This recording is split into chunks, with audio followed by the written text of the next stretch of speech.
30 ಜಿಲ್ಲೆ 30 ಸುದ್ದಿಗೆ ಸ್ವಾಗತ. ನಾನು ನಮ್ರತ. ಮೊದಲಿಗೆ ಒಂದೊಂದೇ ಸುದ್ದಿಯನ್ನ ನೋಡ್ತಾ ಹೋಗೋಣ.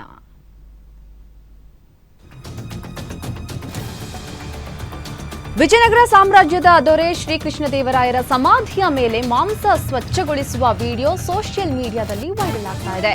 ಈ ವಿಡಿಯೋ ಸಾಕಷ್ಟು ಚರ್ಚೆಗೆ ಗ್ರಾಸವಾಗಿದ್ದು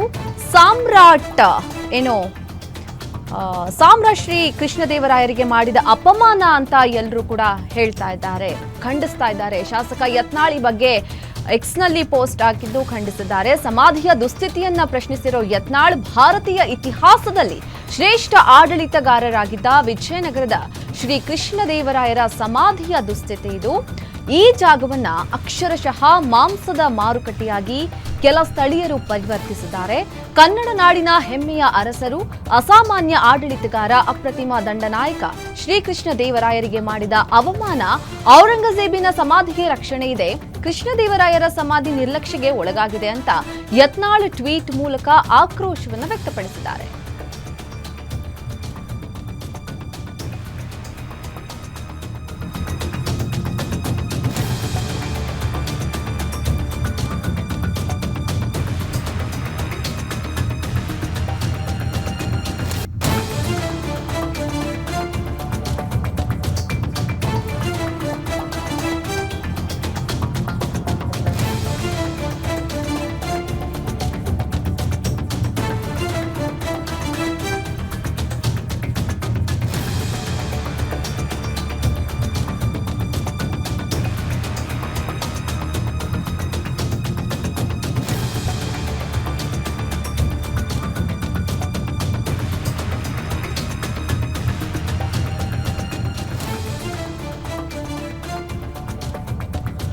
ಸಿಇಟಿ ಪರೀಕ್ಷೆಯಲ್ಲಿ ಜನಿವಾರ ತೆಗೆಸಿದ ಪ್ರಕರಣ ಹಿನ್ನೆಲೆ ಶಿವಮೊಗ್ಗ ಜಿಲ್ಲೆಯ ಹೊಸನಗರ ತಾಲೂಕು ಬ್ರಾಹ್ಮಣ ಮಹಾಸಭಾದಿಂದ ಪ್ರತಿಭಟನೆ ನಡೆಸಲಾಯಿತು.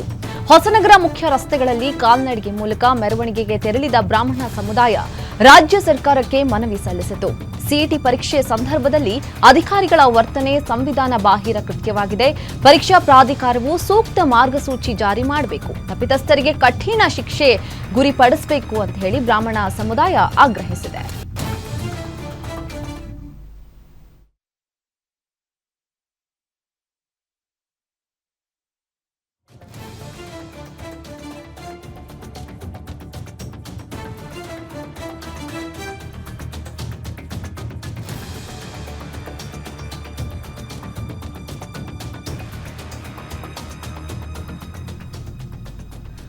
ಜನಿವಾರ ತೆಗೆಸುವ ಪ್ರವೃತ್ತಿಗೆ ಕೈ ಹಾಕಿದ್ದೀರಾ, ಇದೊಂದು ದುಷ್ಕೃತ್ಯ ಎಂದು ಶಾಸಕ ಎಸ್ಎನ್ ಚನ್ನಬಸಪ್ಪ ಹೇಳಿದ್ದಾರೆ. ಶಿವಮೊಗ್ಗದಲ್ಲಿ ನಡೆದ ವಿಶ್ವ ಹಿಂದೂ ಪರಿಷತ್ ಸಮಾಜದ ಹೋರಾಟದಲ್ಲಿ ಚನ್ನಬಸಪ್ಪ ಆಕ್ರೋಶ ವ್ಯಕ್ತಪಡಿಸಿದರು.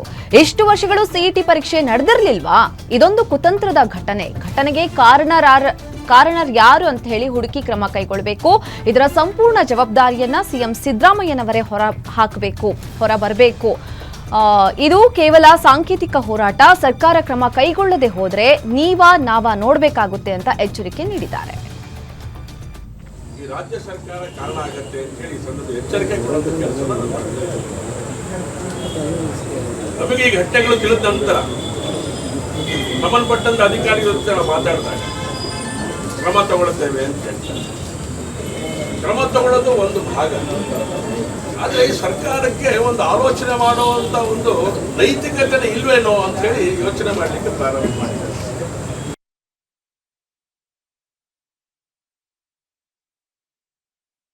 ಮಾತ್ರ ಅಲ್ಲ, ಈ ಹಿಂದಿನ ಯಾವುದೇ ಸಂದರ್ಭವನ್ನು ತಗೊಂಡ್ರೂ ಕೂಡ ಬ್ರಾಹ್ಮಣ ಸಮಾಜ ಈ ದೇಶಕ್ಕೆ ಒಳ್ಳೇದಾಗಬೇಕು, ಅದಕ್ಕೆ ಬೇಕಾಗಿರೋದು ಎಲ್ಲ ರೀತಿಯ ಶಕ್ತಿಯನ್ನು ಧಾರೆ ಎರಿತೇವೆ ಅನ್ನೋಂಥ ಮಾತನ್ನು ಹೇಳೋದಷ್ಟೇ ಅಲ್ಲ, ಕಾರ್ಯರೂಪಕ್ಕೆ ತಂದಂತಹ ಬ್ರಾಹ್ಮಣ ಸಮಾಜ ಇದು ದೇಶದ ಆಸ್ತಿ. ಇದು ದೇಶದ ಆಸ್ತಿ ಸಮುದಾಯ. ಈ ಸಮಾಜ ಹೇಗೋ ಅಂತೇಳಿ ಯೋಚನೆ ಮಾಡಿ ಅದರ ಸಹಜವಾದಂಥ ರೀತಿಯಲ್ಲಿ ತಗೊಂಡುಬಿಟ್ರೆ ಮುಂದಾಗುವಂಥ ಅನಾಹುತಗಳಿಗೆ ಈ ರಾಜ್ಯ ಸರ್ಕಾರ ಕಾರಣ ಆಗುತ್ತೆ ಅಂತ ಹೇಳಿ ಎಚ್ಚರಿಕೆ ಕೊಡೋದು ಕೆಲಸ ಮಾಡಿದ್ದಾರೆ.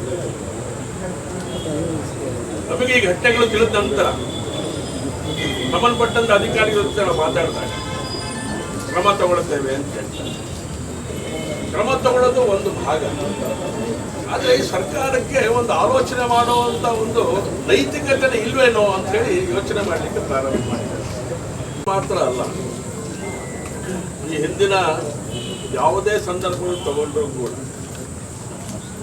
ಬ್ರಾಹ್ಮಣ ಸಮಾಜ ಈ ದೇಶಕ್ಕೆ ಒಳ್ಳೆಯದಾಗಬೇಕು, ಅದಕ್ಕೆ ಬೇಕಾಗಿರೋದು ಎಲ್ಲ ರೀತಿಯ ಶಕ್ತಿಯನ್ನು ಧಾರೆ ಎರಿತೇವೆ ಅನ್ನೋಂಥ ಮಾತನ್ನು ಹೇಳೋದಷ್ಟೇ ಅಲ್ಲ, ಕಾರ್ಯರೂಪಕ್ಕೆ ತಂದಂತಹ ಬ್ರಾಹ್ಮಣ ಸಮಾಜ ಇದು ದೇಶದ ಆಸ್ತಿ. ಇದು ದೇಶದ ಆಸ್ತಿ ಈ ಸಮುದಾಯ. ಈ ಸಮಾಜ ಹೀಗೆ ಹೇಗೋ ಅಂತೇಳಿ ಯೋಚನೆ ಮಾಡಿ ಅದನ್ನು ಸಹಜವಾದಂಥ ರೀತಿಯಲ್ಲಿ ತಗೊಂಡು ಬಿಟ್ಟರೆ ಮುಂದಾಗುವಂಥ ಅನಾಹುತಗಳಿಗೆ ಈ ರಾಜ್ಯ ಸರ್ಕಾರ. ಜನಿವಾರ ಕತ್ತರಿಸಿದ ಪ್ರಕರಣ ಖಂಡಿಸಿ ಹುಬ್ಬಳ್ಳಿಯಲ್ಲಿ ಎಬಿವಿಪಿ ಸಂಘಟನೆ ಪ್ರತಿಭಟನೆ ನಡೆಸಿತು. ಹುಬ್ಬಳ್ಳಿ ಧಾರವಾಡ ರಸ್ತೆ ತಡೆದು ವಿದ್ಯಾರ್ಥಿಗಳು ಪ್ರತಿಭಟನೆಯನ್ನ ನಡೆಸಿದ್ರು. ಇನ್ನು ಹುಬ್ಬಳ್ಳಿಯಲ್ಲಿ ಇದೇ ರೀತಿಯಾಗಿ ಪ್ರತಿಭಟನೆ ಮುಂದುವರೆದಿದೆ.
ವಕ್ಫ್ ಕಾಯ್ದೆ ತಿದ್ದುಪಡಿ ವಿರೋಧಿಸಿ ಗಣಿ ಜಿಲ್ಲೆ ಬಳ್ಳಾರಿಯಲ್ಲಿ ಮುಸ್ಲಿಮರು ಬೃಹತ್ ಪ್ರತಿಭಟನೆ ನಡೆಸಿದರು. ಬಳ್ಳಾರಿಯ ಎಚ್ಆರ್ ಗವಿಯಪ್ಪ ವೃತ್ತದಲ್ಲಿ ನಡೆದ ಪ್ರತಿಭಟನೆಯಲ್ಲಿ ವಕ್ಫ್ ಆಸ್ತಿ ವಿಚಾರದಲ್ಲಿ ಕೇಂದ್ರ ಸರ್ಕಾರ ನಿರ್ಧಾರಕ್ಕೆ ತೀವ್ರ ಆಕ್ರೋಶ ವ್ಯಕ್ತಪಡಿಸಲಾಯಿತು. ಕೇಂದ್ರದ ಬಿಜೆಪಿ ಸರ್ಕಾರ ಮುಸ್ಲಿಂ ಸಮುದಾಯಕ್ಕೆ ಸೇರಿದ್ದ ವಕ್ಫ್ ಆಸ್ತಿ ವಿಚಾರದಲ್ಲಿ ಮಲತಾಯಿ ಧೋರಣೆಯನ್ನ ತೋರ್ತಾ ಇದೆ. ವಕ್ಫ್ ಆಸ್ತಿ ಸನಾತನ ಕಾಲದಿಂದಲೂ ಮುಸ್ಲಿಮರ ಅಭಿವೃದ್ಧಿ ಮತ್ತು ಏಳಿಗೆಗಾಗಿ ಮೀಸಲಿಟ್ಟಿದೆ. ಆದರೆ ಮುಸ್ಲಿಂ ಸಮುದಾಯಕ್ಕೆ ಕೇಂದ್ರದ ಬಿಜೆಪಿ ಸರ್ಕಾರ ಅನ್ಯಾಯ ಮಾಡ್ತಾ ಇದೆ ಅಂತ ತೀವ್ರ ಆಕ್ರೋಶ ವ್ಯಕ್ತಪಡಿಸಿದರು.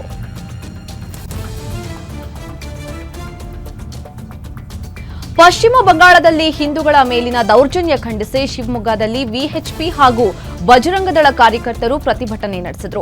ನಗರದ ಗೋಪಿ ವೃತ್ತದಿಂದ ಡಿಸಿ ಕಚೇರಿಯವರೆಗೆ ಬೃಹತ್ ಪ್ರತಿಭಟನಾ ಮೆರವಣಿಗೆ ನಡೆಸಿದ ಹಿಂದೂ ಪರ ಸಂಘಟನೆ ಕಾರ್ಯಕರ್ತರು ಮಮತಾ ಬ್ಯಾನರ್ಜಿ ಪ್ರತಿಕೃತಿ ದಹಿಸಿ ಘೋಷಣೆ ಕೂಗಿ ಆಕ್ರೋಶವನ್ನು ವ್ಯಕ್ತಪಡಿಸಿದರು. ಪಶ್ಚಿಮ ಬಂಗಾಳದಲ್ಲಿ ರಾಷ್ಟ್ರಪತಿ ಆಡಳಿತ ಜಾರಿಗೆ ತರಬೇಕು, ಹಿಂದೂಗಳ ರಕ್ಷಣೆಯಾಗಬೇಕು, ಎನ್ಐಎ ಮೂಲಕ ಪಶ್ಚಿಮ ಬಂಗಾಳ ಹಿಂಸೆ ಬಗ್ಗೆ ತನಿಖೆ ನಡೆಸಬೇಕು ಅಂತ ಒತ್ತಾಯಿಸಿರೋ ವಿಎಚ್ಪಿ ಹಾಗೂ ಬಜರಂಗದಳ ಕಾರ್ಯಕರ್ತರು ಜಿಲ್ಲಾಧಿಕಾರಿ ಮೂಲಕ ರಾಷ್ಟ್ರಪತಿಗಳಿಗೆ ಮನವಿಯನ್ನ ಸಲ್ಲಿಸಿದರು.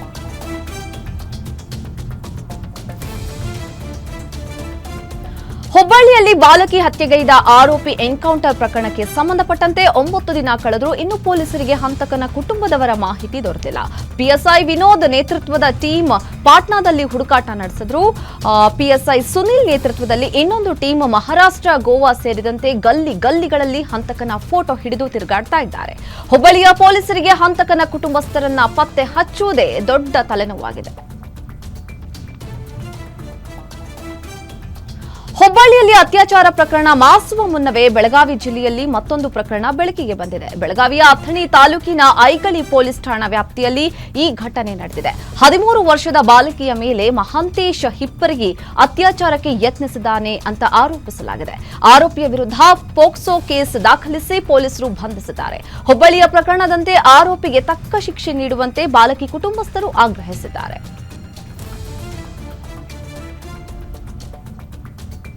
ಇನ್ನು ಬಸ್ ಪ್ರಯಾಣಿಕರಿಂದ ತುಂಬಿ ಓವರ್ಲೋಡ್ ಆಗಿ ಮಹಿಳೆ ಓರ್ವಳು ಉಸಿರುಗಟ್ಟಿ ಅಸ್ವಸ್ಥಳಾಗಿರುವ ಘಟನೆ ದಕ್ಷಿಣ ಕನ್ನಡ ಜಿಲ್ಲೆಯಲ್ಲಿ ನಡೆದಿದೆ. ಅಸ್ವಸ್ಥ ಮಹಿಳೆಯನ್ನ ಬಸ್ನಲ್ಲಿದ್ದ ಪ್ರಯಾಣಿಕರೇ ಹೊತ್ತು ಹೊರತಂದು ಪ್ರಥಮ ಚಿಕಿತ್ಸೆ ಕೊಟ್ಟಿದ್ದಾರೆ. ಬೆಳ್ತಂಗಡಿ ತಾಲೂಕಿನ ಧರ್ಮಸ್ಥಳದ ಕೆಎಸ್ಆರ್ಟಿಸಿ ಬಸ್ ನಿಲ್ದಾಣದಲ್ಲಿ ಈ ಅಚಾತುರ್ಯ ಸಂಭವಿಸಿದ್ದು ಪ್ರಯಾಣಿಕರು ತೀವ್ರ ಆಕ್ರೋಶವನ್ನು ವ್ಯಕ್ತಪಡಿಸಿದ್ದಾರೆ. ಒಂದು ರೂಟ್ ಬಸ್ಗಾಗಿ 3 ಗಂಟೆ ಕಾಯಿಸಿದ್ದೀರಾ ಅಂತ ಪುತ್ತೂರು ವಿಭಾಗದ ಕೆಎಸ್ಆರ್ಟಿಸಿ ಡಿಸಿ ವಿರುದ್ಧ ಪ್ರಯಾಣಿಕರು ತೀವ್ರ ತರಾಟೆಗೆ ತೆಗೆದುಕೊಂಡರು.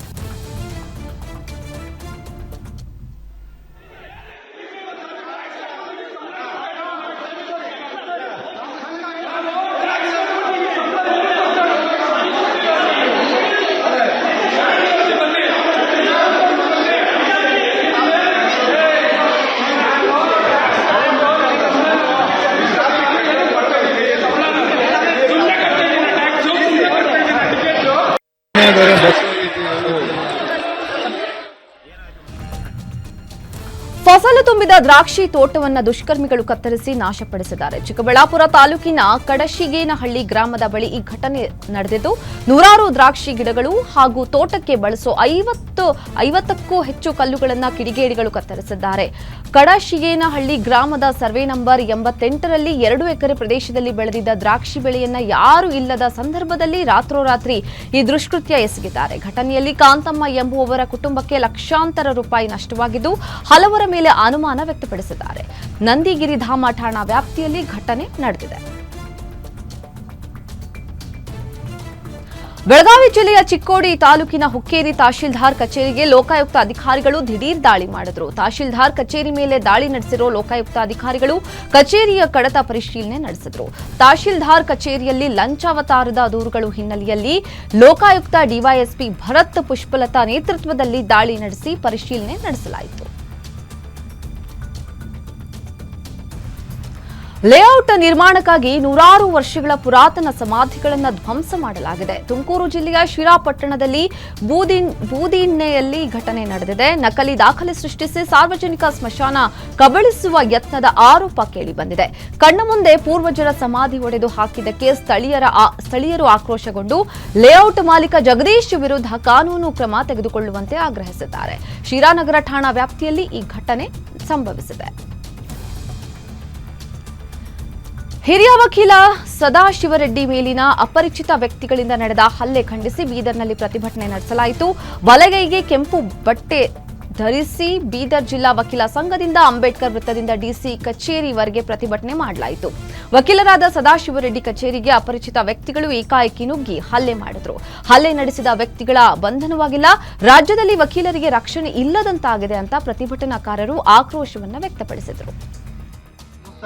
ಜಿಲ್ಲಾ ವಕೀಲರ ಸಂಘವು ತೀವ್ರವಾದಂಥ ಖಂಡಿಸ್ತದ ಹಾಗೂ ಕೊಟ್ಟ ಜಿಲ್ಲಾಧಿಕಾರಿಗಳ ಮುಖಾಂತರ ಮಾನ್ಯ ರಾಜ್ಯಪಾಲರಿಗೆ ಮನವಿ ಪತ್ರ ಕೊಡುವುದಿದೆ. ಅವ್ರ ಆಫೀಸ್ನಲ್ಲಿ ಒಂದು ಫೈಬರ್ ಪೈಪ್ದಿಂದ ಏನದ ಅವ್ರ ಮೇಲೆ ಏನದ ಮರಣಾಂತಿಕ ಹಲ್ಲೆ ಮಾಡ್ತಾ ಇದ್ದಾರೆ. ಚಿಕ್ಕಬಳ್ಳಾಪುರದಲ್ಲೂ ಕೂಡ ವಕೀಲ ಸದಾಶಿವರೆಡ್ಡಿ ಮೇಲಿನ ಹಲ್ಲೆ ಖಂಡಿಸಿ ವಕೀಲರ ಸಂಘಟನೆ ಪ್ರತಿಭಟನೆ ನಡೆಸಿತು. ನಗರದ ಪ್ರಮುಖ ಬೀದಿಗಳಲ್ಲಿ ಕೆಂಪು ಪಟ್ಟಿ ಧರಿಸಿದ ವಕೀಲರಿಗೆ ಭದ್ರತೆ ಕಲ್ಪಿಸಿಕೊಡುವಂತೆ ಮೌನ ಪ್ರತಿಭಟನೆ ನಡೆಸಿ ಆಕ್ರೋಶ ವ್ಯಕ್ತಪಡಿಸಲಾಯಿತು. ದುಷ್ಕರ್ಮಿಗಳ ಮೇಲೆ ಕೇಂದ್ರ ಮತ್ತು ರಾಜ್ಯ ಸರ್ಕಾರ ಕೂಡಲೇ ಕಠಿಣ ಕ್ರಮ ಕೈಗೊಳ್ಳಬೇಕೆಂದು ಒತ್ತಾಯಿಸಲಾಯಿತು.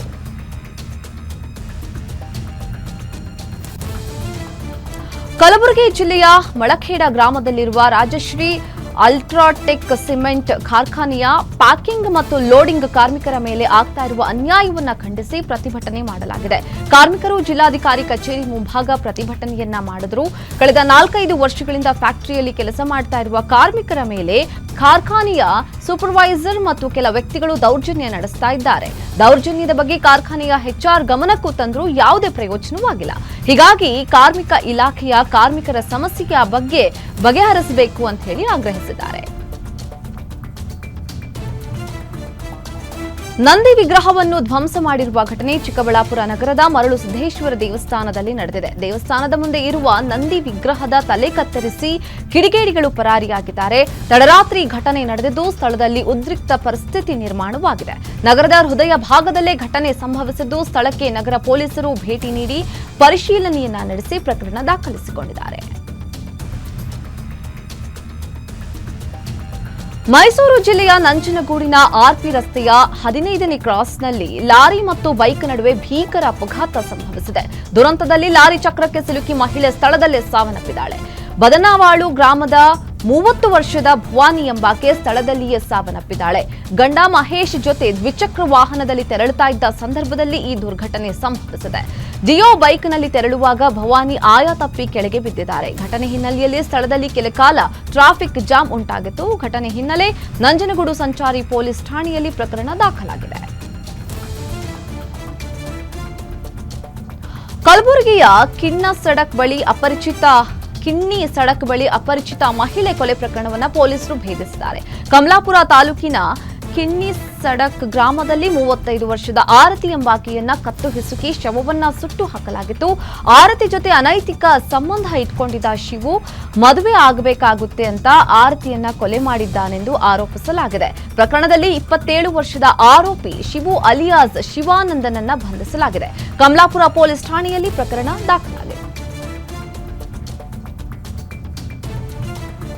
ಚಿತ್ರದುರ್ಗ ಜಿಲ್ಲೆ ಹೊಳಲ್ಕೆರೆ ತಾಲೂಕಿನ ಸಾಸಲು ಬಳಿ ಮಣಿಕಂಠ ಎಂಬಾತನ ಭೀಕರ ಹತ್ಯೆಗೆ ಎಕ್ಸ್ಕ್ಲೂಸಿವ್ ವಿಡಿಯೋ ಗ್ಯಾರಂಟಿ ನ್ಯೂಸ್ಗೆ ಲಭ್ಯವಾಗಿದೆ.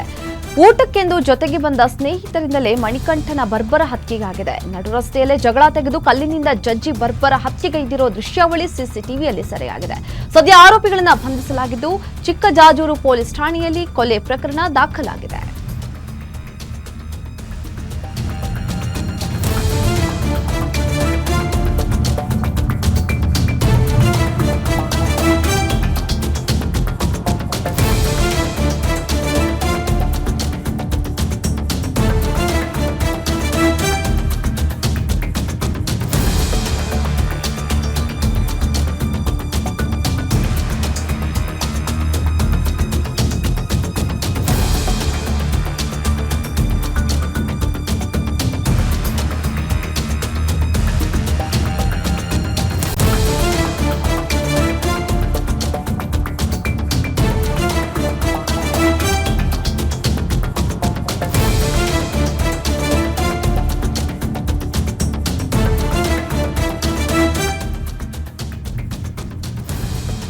ಯಾದಗಿರಿ ಜಿಲ್ಲೆಯ ಕಂಚಗಾರಹಳ್ಳಿ ಗ್ರಾಮದಲ್ಲಿ ಮಹಿಳೆ ಮೇಲೆ ಕಲ್ಲು ಎತ್ತಾಕಿ ಬರ್ಬರ ಹತ್ಯೆ ಮಾಡಲಾಗಿದೆ. ಮನೆ ಮುಂಭಾಗದಲ್ಲಿ ಮಲಗಿದ್ದ ಮಹಿಳೆಯನ್ನ ಬೇರೆ ಕಡೆ ಎತ್ಕೊಂಡು ಹೋಗಿ ಕೊಲೆಗೊಯ್ದು ನಂತರ ಮನೆ ಮುಂಭಾಗದ ಕಟ್ಟೆ ಮೇಲೆ ಶವ ಇಟ್ಟು ಹಂತಕರು ಪರಾರಿಯಾಗಿದ್ದಾರೆ.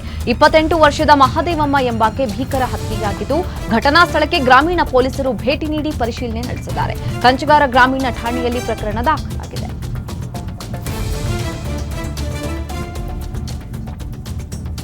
ಖಾಸಗಿ ಟ್ಯೂಷನ್ ಮಾಫಿಯಾ ಹೆಸರಲ್ಲಿ ಮಕ್ಕಳ ಹಕ್ಕುಗಳ ಉಲ್ಲಂಘನೆ ಆಗ್ತಾ ಇದೆ ಅಂತ ನಮ್ಮ ಕರ್ನಾಟಕ ಕನ್ನಡ ಸೇನೆ ಕಿಡಿಕಾರಿದೆ. 16 ವರ್ಷದ ಒಳಗಿನ ಮಕ್ಕಳಿಗೆ ವಸತಿ ಸಹಿತ ಶಿಕ್ಷಣವನ್ನ ಖಾಸಗಿಯಾಗಿ ನೀಡಬಾರದು ಅನ್ನುವ ನಿಯಮಗಳಿವೆ.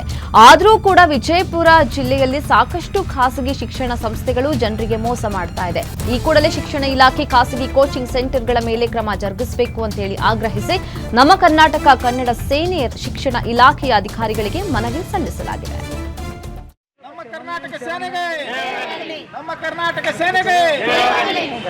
ವಿಜಯಪುರ ಜಿಲ್ಲೆಯಾದ್ಯಂತ ನಗರಗಳಲ್ಲಿ ಏನು ಅಕ್ರಮವಾಗಿ ಬೇಸಿಗೆ ಶಿಬಿರ ಕ್ಯಾಂಪ್ ಅಂತೇನು 5 ರಿಂದ 6, 1 ರಿಂದ 5 ಅಂತ ಏನು ಇವತ್ತೇನು ಬ್ಯಾನರ್ಗಳನ್ನು ಹಾಕೊಳ್ಳೋದ್ರ ಮೂಲಕ ಇವತ್ತೇನು ಪಾಲಕರಿಂದ ಹಣ ವಸೂಲಿಕೆ ನಿಂತ ಸಂಸ್ಥೆಗಳು ಏನು ದಂಧೆಖೋರಿದ್ದಾರೆ ಅವರಿಗೆ ನಾವು ಈ ಶಿಕ್ಷಣ ಇಲಾಖೆ ಉಪನಿರ್ದೇಶಕರ ಕಚೇರಿಗೆ ಇವತ್ತು ಮನವಿ ಕೊಡೋದ್ರ ಮೂಲಕ ಒಂದು ಎಚ್ಚರಿಕೆಯನ್ನು ಕೊಡ್ತಿದ್ದೀವಿ. ತಾವು ಮಕ್ಕಳ ಹಕ್ಕುಗಳನ್ನು ಉಲ್ಲಂಘನೆ ಮಾಡುವುದರ ಮೂಲಕ ಇವತ್ತು ತಮ್ಮ ದಂಧೆಯನ್ನು ನಾವು ನಡೆಸ್ತಾ ಇದ್ದೀರಿ. ಅದಕ್ಕೆ ಕೂಡಲೇ ಇದನ್ನು ತಾವು ನಿಲ್ಲಿಸಬೇಕು. ಇಲ್ಲದೇ ಇದ್ದಲ್ಲಿ ಮುಂದಿನ ದಿನಮಾನಗಳಲ್ಲಿ ನಾವು ಇವತ್ತಿ ಮಾನ್ಯ ಉಪನಿರ್ದೇಶಕರ ಕಚೇರಿಗೆ ಒಂದು ಮನವಿಯನ್ನು ಕೊಡೋದ್ರ ಮೂಲಕ ನಾವು ಜಿಲ್ಲಾಡಳಿತಕ್ಕೆ ಒಂದು ಮನವಿ ಮಾಡ್ಕೊಳ್ತಾ ಇದ್ದೀವಿ.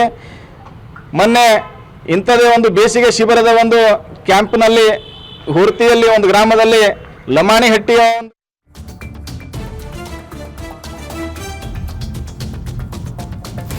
ಹಿನ್ನೀರಿನಲ್ಲಿ ಆಟವಾಡುತ್ತಾ ಕಾಲು ಜಾರಿ ನೀರಿಗೆ ಬಿದ್ದಿದ್ದ ಮಗನನ್ನ ರಕ್ಷಿಸಲು ಹೋಗಿ ತಂದೆ ಮಗ ದಾರುಣವಾಗಿ ಸಾವನ್ನಪ್ಪಿದ್ದಾರೆ. ಶಿವಮೊಗ್ಗದ ಭದ್ರಾ ಜಲಾಶಯದ ಹಿನ್ನೀರಿನಲ್ಲಿ ಘಟನೆ ನಡೆದಿದ್ದು ನೀರಿನಲ್ಲಿ ಮುಳುಗಿ ತಂದೆ ಮಗ ಇಬ್ಬರು ದಾರುಣ ಸಾವನ್ನಪ್ಪಿದ್ದಾರೆ. ತಂದೆ ಮೊಹಮ್ಮದ್ ಜಾಬೀರ್ ಹಾಗೂ ಮಗ ಜವಾದ್ ಜಲಾಶಯ ವೀಕ್ಷಣೆಗೆ ತೆರಳಿದ್ರು. ಈ ವೇಳೆ ಮಗ ಜಾವಾದ್ ಆಯ ತಪ್ಪಿ ನೀರಿಗೆ ಬಿದ್ದಿದ್ದಾನೆ. ರಕ್ಷಣೆಗೆ ಹೋದ ತಂದೆಯೂ ಮಗ ಜೊತೆ ನೀರು ಪಾಲಾಗಿದ್ದಾರೆ. ಸತತ ಕಾರ್ಯಾಚರಣೆ ಬಳಿಕ ಇಬ್ಬರ ಮೃತದೇಹ ಹೊರತೆಗೆಯಲಾಗಿದೆ. ಘಟನೆ ಸಂಬಂಧ ಭದ್ರಾವತಿ ಗ್ರಾಮಾಂತರ ಠಾಣೆಯಲ್ಲಿ ಪ್ರಕರಣ ದಾಖಲಾಗಿದೆ. ಚಿತ್ರದುರ್ಗ ಜಿಲ್ಲೆ ಚಳ್ಳಕೆರೆ ತಾಲೂಕಿನ ಕೋಡಿಹಳ್ಳಿಯಲ್ಲಿ ಕೆರೆಯಲ್ಲಿ ಈಜಲು ಹೋಗಿದ್ದ 6 ವರ್ಷದ ಬಾಲಕ ಸಾವನ್ನಪ್ಪಿದ್ದಾನೆ. ಕೋಡಿಹಳ್ಳಿ ಗ್ರಾಮದ ಪ್ರೇಮನಾಥ್ ಎಂಬುವವರ ಪುತ್ರ 6 ವರ್ಷದ ಬಾಲಾಜಿ ಸ್ನೇಹಿತರ ಜೊತೆ ಈಜಲು ತೆರಳಿದ್ದ ಸಂದರ್ಭದಲ್ಲಿ ನೀರು ಪಾಲಾಗಿದ್ದಾನೆ. ಸ್ಥಳಕ್ಕಾಗಮಿಸಿದ ಅಗ್ನಿಶಾಮಕ ಸಿಬ್ಬಂದಿ ಬಾಲಕ ಮೃತದೇಹ ಪತ್ತೆ ಕಾರ್ಯ ಮಾಡಿತು. ಘಟನಾ ಸ್ಥಳಕ್ಕೆ ಪಿಎಸ್ಐ ಶಿವಕುಮಾರ್ ಭೇಟಿ ನೀಡಿ ಪರಿಶೀಲನೆ ನಡೆಸಿದರು.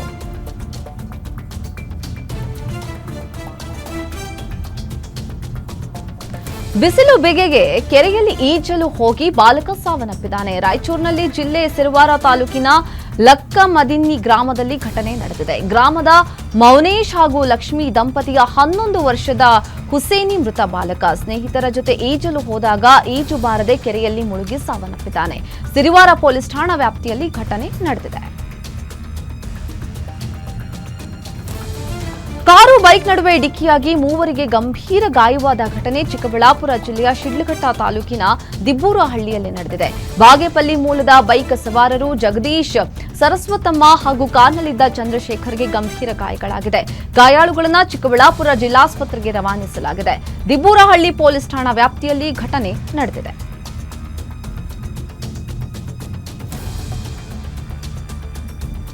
ಬೈಕ್ ಪಾರ್ಕಿಂಗ್ ವಿಚಾರಕ್ಕೆ ಯುವಕನನ್ನ ಕೊಲೆ ಮಾಡಲಾಗಿದೆ. ಕಲಬುರಗಿಯ ಆಳಂದ ತಾಲೂಕಿನ ಝಳಕಿ ಗ್ರಾಮದಲ್ಲಿ ಘಟನೆ ನಡೆದಿದ್ದು 31 ವರ್ಷದ ರಾಜಶೇಖರ್ ಪಾಟೀಲ್ ಎಂಬುವರನ್ನ ಹತ್ಯೆ ಮಾಡಲಾಗಿದೆ. ಊರಲ್ಲಿ ಜಾತ್ರೆ ಹಿನ್ನೆಲೆ ಆಗಮಿಸಿದ ರಾಜಶೇಖರ್ ಬೈಕ್ ಪಾರ್ಕಿಂಗ್ ವಿಚಾರವಾಗಿ ಗಲಾಟೆಯಾಗಿ ಕೊಲೆಯಾಗಿದೆ ಅಂತ ತಿಳಿದು ಬಂದಿದೆ. ಘಟನೆ ಸಂಬಂಧ ಐವರನ್ನ ಬಂಧಿಸಲಾಗಿದ್ದು ಯಾವ ವಿಚಾರಕ್ಕೆ ಕೊಲೆಯಾಗಿದೆ ಎಂಬುದರ ಬಗ್ಗೆ ಪೊಲೀಸರು ತನಿಖೆ ಮುಂದುವರೆಸಿದ್ದಾರೆ. ಈ ಸಂಬಂಧ ಮಾದನ ಹಿಪ್ಪರಗ ಠಾಣೆಯಲ್ಲಿ ಪ್ರಕರಣ ದಾಖಲಾಗಿದೆ. ಚಲಿಸ್ತಾ ಇರುವಾಗಲೇ ಆಟೋಗೆ ಬೆಂಕಿ ತಗುಲಿದ ಘಟನೆ ಕಲಬುರಗಿಯ ರಾಮನಗರದಲ್ಲಿ ನಡೆದಿದೆ. ವೀರಭದ್ರಪ್ಪ ಎನ್ನುವವರಿಗೆ ಸೇರಿದ ಆಟೋದಲ್ಲಿ ಆಕಸ್ಮಿಕವಾಗಿ ಬೆಂಕಿ ಕಾಣಿಸಿಕೊಂಡು ಹೊತ್ತಿ ಉರಿದಿದೆ. ಅದೃಷ್ಟವಶಾತ್ ಯಾವುದೇ ಪ್ರಾಣಹಾನಿಯಾಗಿಲ್ಲ. ತಕ್ಷಣವೇ ಸ್ಥಳೀಯರಿಂದ ಬೆಂಕಿ ನಂದಿಸಲಾಗಿದೆ. ಕಲಬುರಗಿ ಸಂಚಾರಿ ಠಾಣಾ ವ್ಯಾಪ್ತಿಯಲ್ಲಿ ಘಟನೆ ನಡೆದಿದೆ. ಚಿಕ್ಕ ತಿರುಪತಿ ಸುತ್ತಮುತ್ತ ಚಿರತೆ ಓಡಾಟದಿಂದ ಗ್ರಾಮಸ್ಥರಲ್ಲಿ ಆತಂಕ ಹೆಚ್ಚಾಗಿದೆ. ಕಳೆದ 15 ದಿನಗಳಿಂದ ಕೋಲಾರ ಜಿಲ್ಲೆಯ ಮಾಲೂರು ತಾಲೂಕಿನ ಚಿಕ್ಕ ತಿರುಪತಿ ಗ್ರಾಮದ ಸುತ್ತಮುತ್ತ ಪದೇ ಪದೇ ಚಿರತೆ ಪ್ರತ್ಯಕ್ಷವಾಗ್ತಾ ಇದ್ದು ನಾಯಿ ಹಸುಗಳ ಮೇಲೆ ದಾಳಿ ಮಾಡ್ತಿವೆ. ಈ ಬಗ್ಗೆ ಅರಣ್ಯ ಇಲಾಖೆ ಅಧಿಕಾರಿಗಳಿಗೆ ಹಲವು ಬಾರಿ ಒತ್ತಾಯಿಸಿದ್ರೂ ತಲೆ ಕೆಡಿಸಿಕೊಳ್ತಾ ಇಲ್ಲ ಅಂತ ಅಧಿಕಾರಿಗಳ ವಿರುದ್ಧ ಗ್ರಾಮಸ್ಥರು ಆಕ್ರೋಶವನ್ನು ವ್ಯಕ್ತಪಡಿಸಿದ್ದಾರೆ. ಚಿರತೆ ಓಡಾಟದ ದೃಶ್ಯ ಮೊಬೈಲ್ ಹಾಗೂ ಸಿಸಿಟಿವಿ ಕ್ಯಾಮೆರಾದಲ್ಲಿ ಸೆರೆಯಾಗಿದೆ. ಮೈಸೂರು ಜಿಲ್ಲೆ ಪಿರಿಯಾಪಟ್ಟಣ ತಾಲೂಕಿನ ಬೈಲಕುಪ್ಪೆಯಲ್ಲಿ ಚಿರತೆ ಆತಂಕ ಶುರುವಾಗಿದೆ. ಬೈಲಕುಪ್ಪೆ ಸಮೀಪ ದೊಡ್ಡಹೊನ್ನೂರು ಗ್ರಾಮಕ್ಕೆ ಸಾಗುವ ರಸ್ತೆಯಲ್ಲಿ ಚಿರತೆ ಕಾಣಿಸಿಕೊಂಡಿದೆ. ಚಿರತೆಯನ್ನ ಕಂಡು ವಾಹನ ಸವಾರರು, ಸುತ್ತಮುತ್ತಲಿನ ಗ್ರಾಮಸ್ಥರು ಭಯಭೀತರಾಗಿದ್ದಾರೆ. ಚಿರತೆಯ ಚಲನವಲನ ವಾಹನ ಸವಾರರ ಮೊಬೈಲ್ನಲ್ಲಿ ಸೆರೆಯಾಗಿದೆ. ಸದ್ಯ ಗ್ರಾಮಸ್ಥರು ತಕ್ಷಣವೇ ಚಿರತೆಯನ್ನ ಸೆರೆ ಹಿಡಿಯುವಂತೆ ಅರಣ್ಯ ಇಲಾಖೆಗೆ ಮನವಿ ಸಲ್ಲಿಸಲು ಮುಂದಾಗಿದ್ದಾರೆ.